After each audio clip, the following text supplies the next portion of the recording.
So there seems to be this misconception among some more liberal-leaning or younger Republicans today about Donald Trump. And they say that Donald Trump doesn't represent the Republican Party, or Donald Trump isn't a Republican, and they even say that Donald Trump is really a Democrat and has always been a Democrat. That's bullshit. See, the Republicans, through a democratic process, held a series of primaries throughout the United States, and every state got to run a primary. And in this primary election, that state's Republican Party chose a representative for them at the Republican National Convention.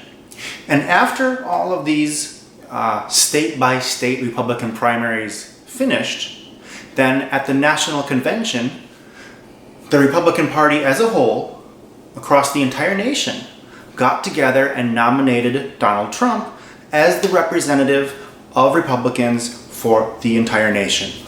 All Republicans in the United States are represented by Donald Trump.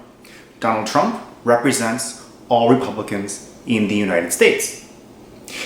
That's what an election is about. Choosing who your representatives are.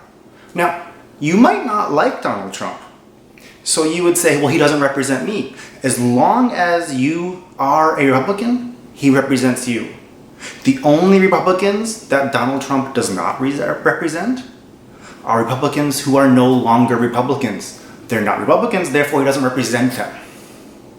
Now, what we need to make sure doesn't happen is Donald Trump doesn't represent Americans, because if the Republicans are able to elect Donald Trump as the President of the United States, that means Donald Trump represents all Americans, and all Americans are represented by Donald Trump.